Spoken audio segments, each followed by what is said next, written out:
Bismillahirrahmanirrahim. Assalamualaikum warahmatullahi wabarakatuh. Alhamdulillahi ala ihsanih wa syukru lahu ala taufiqihi wa amtinanih. Ashhadu an la ilaha illallah wahdahu la syarika la ta'ziman li sya'nih wa ashhadu anna Muhammadan abduhu wa rasuluh ad-da'i ila ridwanih. Wassalatuhu wassalamuhu ala ashabihi wa ikhwani. Pemirsa yang Allah muliakan, kembali kita bersyukur kepada Allah Jalla Jalaluh yang senantiasa menjaga kita, yang senantiasa melindungi kita, yang senantiasa mengarahkan kita, dan yang senantiasa memberikan keberkahan dalam hidup kita. Tentunya selalu kita berharap kepada Allah dan selalu berdoa kepada Allah. Semoga nikmat yang sampai saat ini Allah berikan kepada kita, kita gunakan kepada ketaatan kepada Allah Subhanahu wa Ta'ala. Kita senantiasa berdoa kepada Allah dengan nikmat yang hingga saat ini Allah berikan kepada kita. Allah jauhkan kita dari kemaksiatan dan kemungkaran. Karena aktivitas yang kita lakukan, sekuat apapun fisik yang kita punya, tetapi kalau kita enggan berdoa kepada Allah, meminta kekuatan kepada Allah Subhanahu wa Ta'ala, maka itu semua tidak akan pernah terjadi dan tidak akan pernah bisa terlaksanakan. Banyak-banyak bersyukur kepada Allah agar Allah tambah nikmatnya.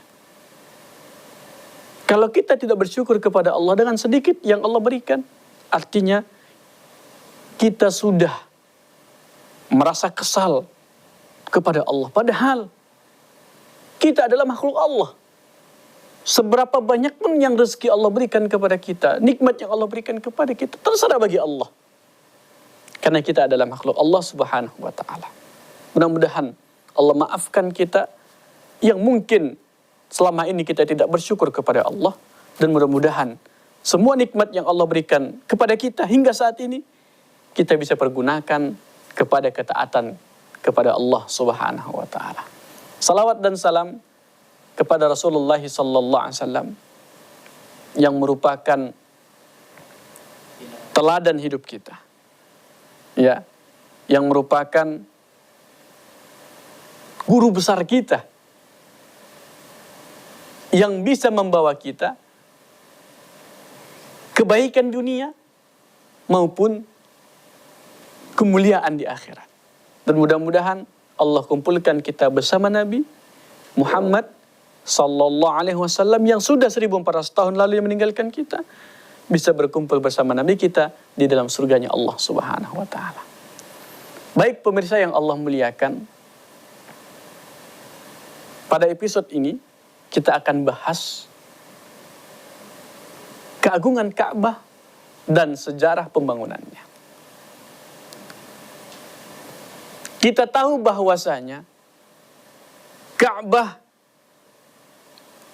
yang pertama kali dibangun di atas muka bumi Allah ini sebagaimana yang Allah katakan dalam surah Al-Baqarah ayat 127. Iya. Ka'bah dibangun bukan untuk tempat sujudnya kaum muslimin. Di sini banyak orang salah kaprah pemirsa yang Allah muliakan. Kalau yang tidak punya ilmu tentang kenapa Ka'bah itu di sana orang banyak bersujud, banyak orang datang ke sana. Bagi pemirsa dan jamaah AET Travel, perlu kita sampaikan dan ingatkan. Dan ini harus kita pahami diri kita, agar kita bisa menyangkal ucapan-ucapan buruk dari orang lain. Ka'bah itu bukan tempat sujud. Namun Ka'bah itu adalah kiblatul muslimin.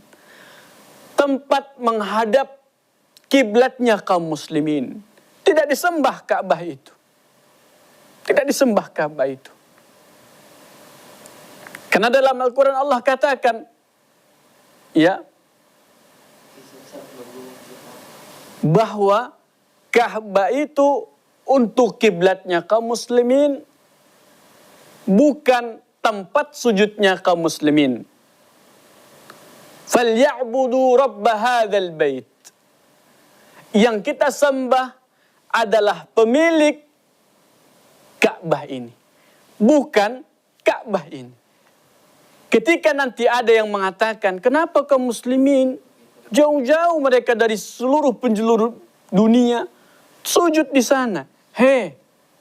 Itu bukan tempat sujud. Itu arah kiblat kaum muslimin. Maka siapapun yang berada di pelataran Ka'bah tersebut, maka mereka semua menghadap kiblat. Kiblatnya apa? Ka'bah itu. Mau dari timur, mau dari barat, mau dari selatan, mau dari utara, mereka semua menghadap kiblat. Jadi kiblat itu, Ka'bah itu tempat arah kiblatnya kaum muslimin, bukan tempat sujudnya kaum muslimin. Pemirsa yang Allah muliakan, ya. Karena banyak juga, ya kita juga tidak bisa salahkan mereka kaum muslimin yang lain gitu kan. Karena mereka mungkin belum paham. Maka ada hal yang penting harus kita jaga dari ucapan kita. Pada saat kita menjelaskan agama ini, sudah selayaknya kita sampaikan dengan hikmah. Hikmah di sini kata para ulama, sesuaikan kadar keilmuan yang kita sampaikan kepada madu'unya, yang mendengarkan kita. Kenapa? Karena boleh jadi mereka orang kampung, yang jauh dari pelosok, yang tidak ada wawasan keislaman yang mereka dapatkan, atau bahkan tidak ada ustadz yang mereka bisa dengar untuk menyampaikan dan mendengarkan keilmuan keagamaan Islam itu sendiri. Pemirsa yang Allah muliakan, maka hal-hal yang seperti ini kita jaga lisan kita. Sampaikan saja kepada mereka yang baik, sesuai dengan apa yang diajarkan oleh baginda Muhammad sallallahu alaihi wasallam. Contoh kecil saja, sebagaimana yang sudah kita sampaikan tadi, ya. Karena banyak memang dari jamaah-jamaah itu, mereka menganggap bahwasanya Ka'bah itu adalah tempat sujud. Padahal Ka'bah itu adalah kiblatnya kaum muslimin. Pemirsa yang Allah muliakan, kalau kita berbicara tentang Ka'bah, subhanallah, banyak keutamaan Ka'bah itu. Bahkan di sana ada area-area tempat mustajabnya doa. Luar biasa. Maka wajar kalau orang berbondong-bondong ke sana. Ustaz, lantas seperti apa pembangunan Ka'bah itu? Nah, pemirsa yang Allah muliakan, seperti apa pembangunan Ka'bah itu? Insya Allah nanti akan kita jelaskan. Untuk itu jangan kemana-mana. Kita akan kembali lagi setelah jeda berikut ini.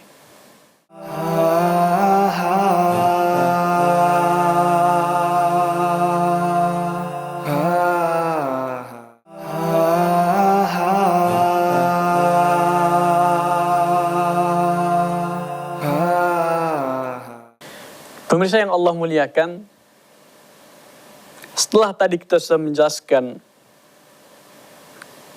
Ka'bah itu apa dan untuk apa. Nah, sekarang kita akan sampaikan fase pembangunan Ka'bah. Pemirsa yang Allah muliakan, kalau kita berbicara fase pembangunan Ka'bah itu, dari zaman Nabi Ibrahim dan Ismail alaihimussalam sudah beberapa kali perubahan dan perombakan dalam pembangunan Ka'bah sampai saat ini.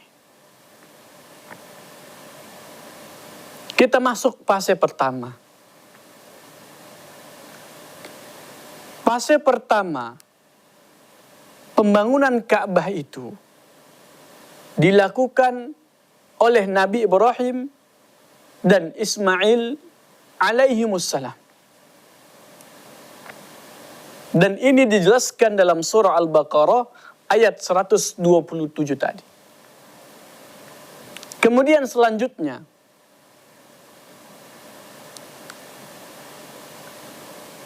pembangunan Ka'bah di masa Nabi Ibrahim dan Nabi Ismail alaihissalam itu tingginya, dalam riwayat lain mengatakan atau dalam sejarah mengatakan itu 7 hasta.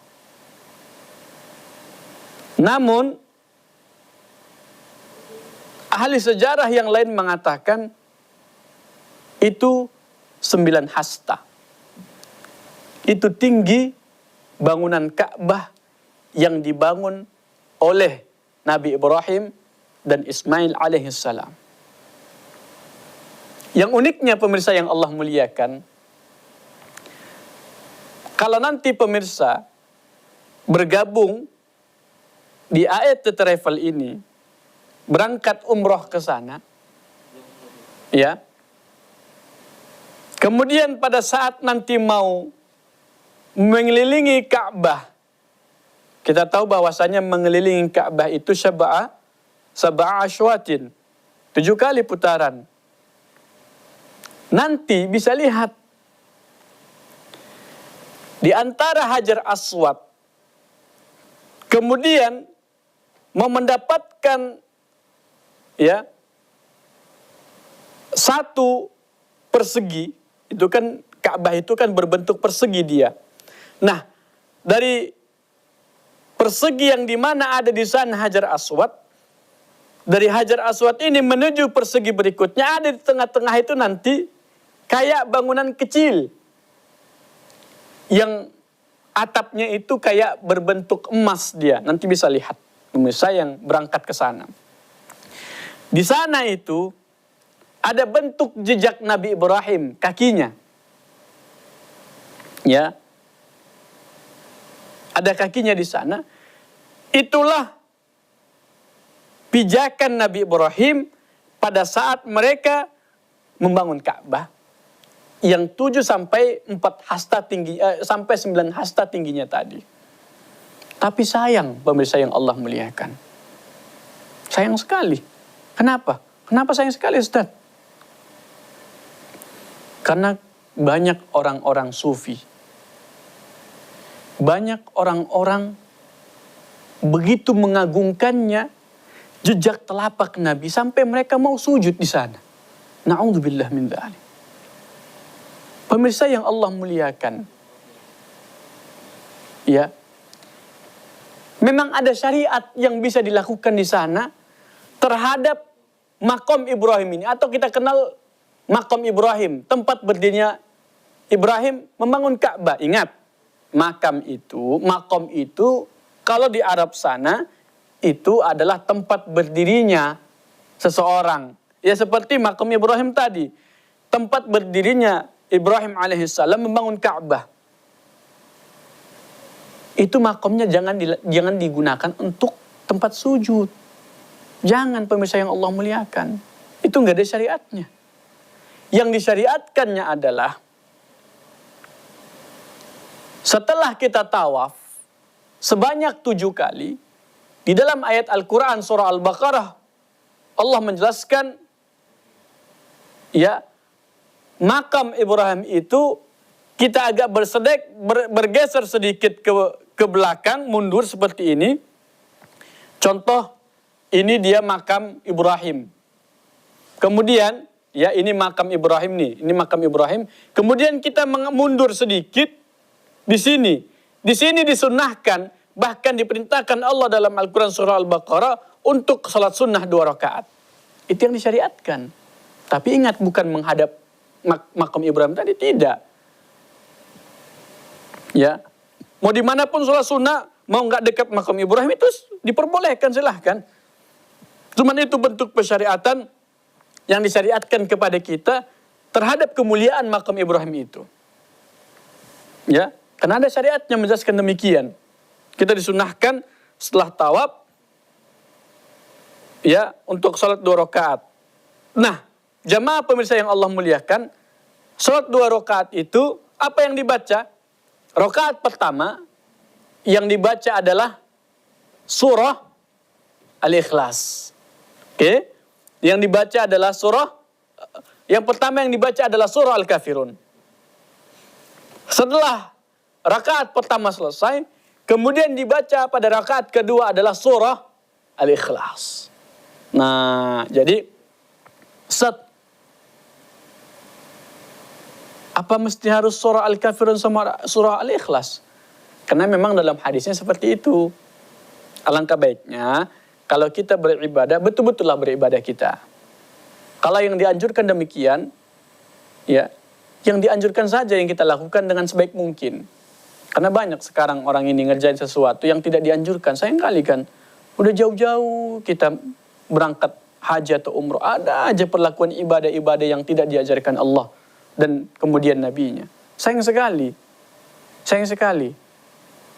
Karena rangkaian ibadah haji dan umrah itu bukan rangkaian yang kita anggap sepele biasa. Tidak. Itu membutuhkan dana, membutuhkan waktu, membutuhkan tenaga dan lain sebagainya. Masa jauh-jauh kita ke sana, nilai pahala haba'an mansura, tidak ternilai di hadapan Allah Subhanahu wa taala. Sayang tidak? Sayang sekali. Maka ketika syariat-syariat sudah dijelaskan dengan baik dan sempurna oleh baginda Muhammad sallallahu alaihi wasallam, maka kerjakan syariat itu dengan baik. Ya. Itu tadi perihal yang disyariatkan terhadap makam Ibrahim. Pemirsa yang Allah muliakan, itulah fase pembangunan Ka'bah yang pertama yang dilakukan oleh Nabi Ibrahim dan Ismail alaihimussalam, dan tingginya, ya, ada yang mengatakan 7 hasta, ada yang mengatakan 9 hasta. Terlepas dari itu, tingginya seberapa, yang terpenting adalah awal pembangunan pertama kali Ka'bah dilakukan oleh Nabi Ibrahim dan Ismail alaihimussalam. Pemirsa yang Allah muliakan, ya, fase yang kedua, siapa yang melakukannya? Yang melakukan pembangunan Ka'bah pada fase yang kedua disebutkan dalam sejarahnya, orang Quraisy juga ikut. Pada saat itu orang Quraisy masih dalam keadaan kesyirikan mereka.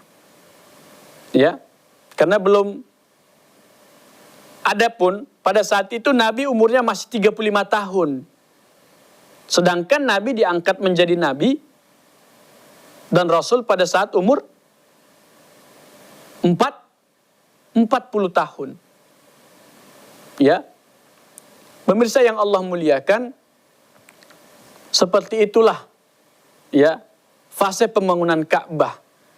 Fase yang kedua sudah kita sampaikan tadi, fase zaman Quraisy kaum musyrikin, dan pada saat itu Nabi ikut. Nabi Muhammad sallallahu alaihi wasallam ikut. Nah, di fase ini juga berbeda pada ahli sejarah. Ada yang mengatakan 16 hasta tingginya. Oke, ada yang mengatakan 16 hasta tingginya. Ada yang mengatakan sampai 23 hasta dan lain sebagainya.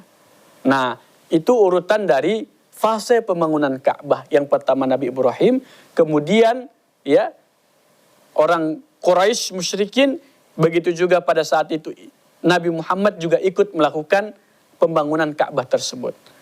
Kemudian fase berikutnya seperti apa? Ya.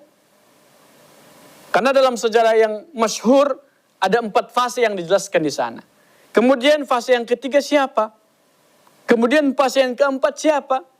Insya Allah ya, di fase ketiga dan keempat kita akan sampaikan dan jelaskan setelah jeda berikut ini.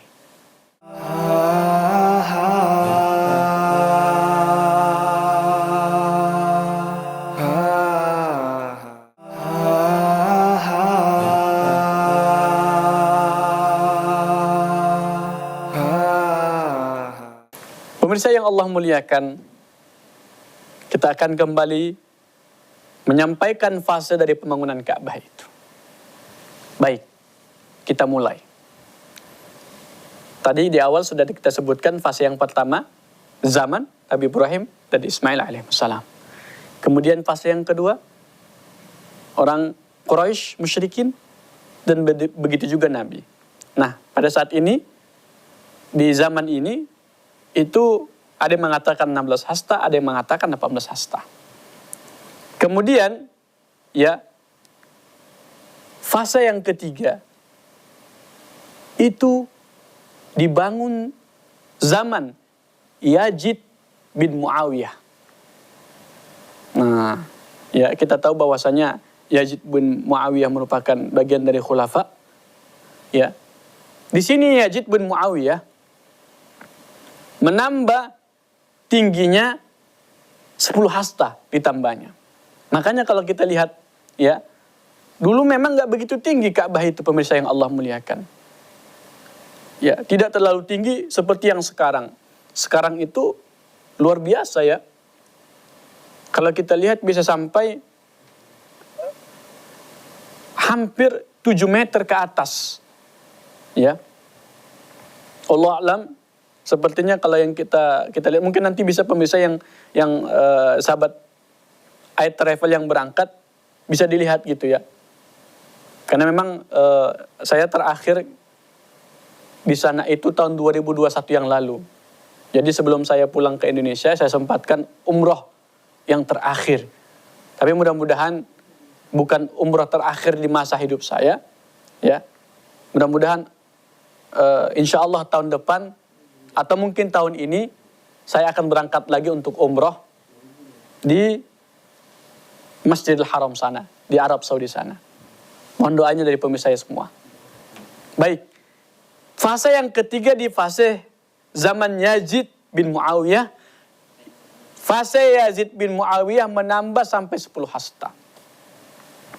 Nah, kemudian fase yang terakhir yang masyhur dalam pembangunan Ka'bah adalah setelah kematian Zubair, Abdullah bin Zubair.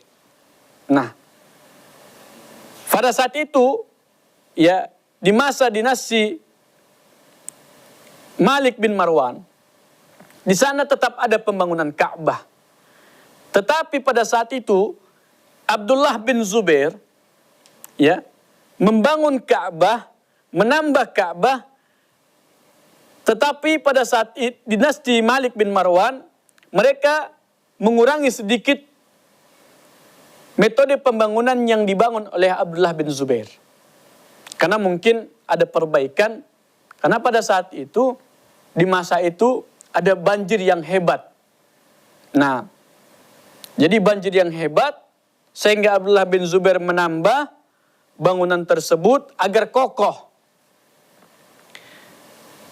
Pada dinasti Malik bin Marwan, yang dibangun Abdullah bin Zubair, ada tempat yang dimana tidak seharusnya nggak usah dibangun.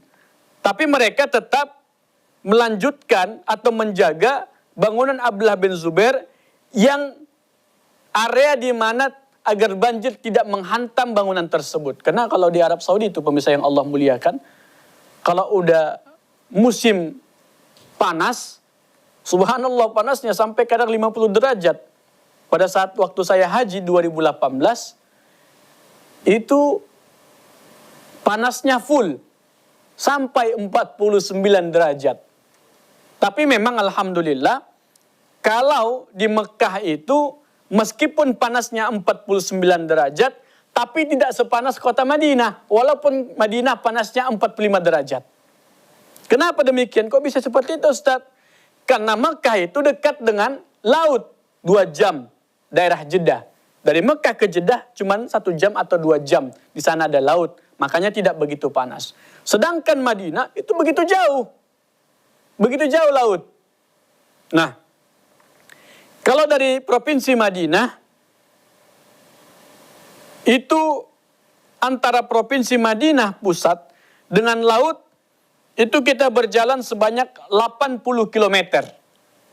Nah, jadi kita waktu musim liburan kita berangkat yang namanya Yambu.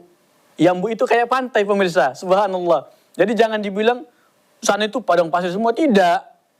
Di sana itu ada pantai, cantik lagi pantainya, bersih lagi air lautnya. Dan pada saat itu saya sempat, ya ini cerita sedikit ya waktu saya di sana ya. Saya berenang di Laut Merah. Untung nggak tenggelam ya kan, karena kan Fir'aun ditenggelamkan kan di Laut Merah. Nah, saya berenang di Laut Merah, tapi lautnya bukan merah pemirsa. Saya berenang dan luar biasa, ya, kadar garam di Laut Merah itu, di laut itu tingginya sangat-sangat luar biasa. Tidak masuk saja ke mulut, hanya sebatas bibir kita air lautnya itu sudah terasa asinnya, subhanallah. Ya. Mudah-mudahan pemirsa nanti bisa jalan-jalan ke Jeddah, ke laut sana. Ada di dekat Jeddah itu namanya Masjid Ar-Rahmah, itu masjid apung. Ya, bisa nanti jalan-jalan ke sana. Baik, kita lanjutkan kembali. Ya, fase pembangunan Abdullah bin Zubair. Pemirsa yang Allah muliakan. Fase-fase ini semua, pembangunan Ka'bah digunakan dengan infak dan dengan sedekah kaum muslimin dengan cara yang halal. Ya, dengan cara yang halal. Ini dijelaskan para ulama. Artinya apa? Pembangunan awal Ka'bah itu, ya, dibangun dengan cara harta yang suci, harta yang halal, maka Ka'bah itu sangat disucikan kaum muslimin. Sangat diagungkan kaum muslimin. Ya, dan sangat luar biasa Ka'bah itu. Karena di Ka'bah itu pemirsa nanti ada tempat-tempat doa mustajab. Kayak ada multazam. Multazam itu dekat pintu Ka'bah. Ada multazam di sana kayak pembuangan air dari atas Ka'bah itu. Antara pintu Ka'bah dan multazam mustajabut doa.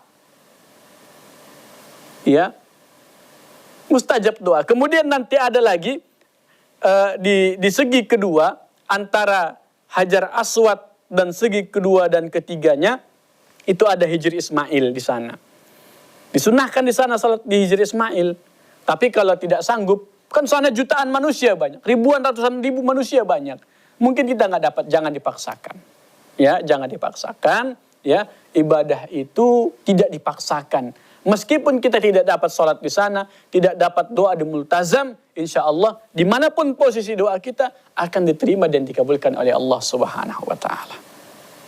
Jadi luar biasa, kesucian Ka'bah itu luar biasa, dibangun atas dasar infak sedekah kaum muslimin dengan cara yang halal, bukan dengan cara yang haram. Karena memang pada asalnya ibadah yang tumbuh dalam daging yang tumbuh dalam tubuh kita dengan cara yang haram, maka ibadah akan tertolak. Ya, sudah lama difikirkan pembangunan Ka'bah ini luar biasa dengan cara yang dimaunya Allah, yaitu dengan cara sedekah dan infak yang dihalalkan oleh Allah Subhanahu wa Ta'ala. Pemirsa yang Allah muliakan, mudah-mudahan pembahasan tentang keagungan dan sejarah pembangunan Ka'bah ini dapat menambah wawasan keilmuan kita agar kita bisa memanfaatkan dengan sebaik mungkin pada saat kita berangkat umroh melalui travel yang pemirsa lihat bisa melalui TV saat ini. Terima kasih, mohon maaf atas kesalahan dan penyampaian yang kurang tepat, dan mudah-mudahan Allah Subhanahu wa Ta'ala ampunkan kita dan mudahkan kita untuk berangkat ke sana. Kita akhiri dengan doa kafatul majlis.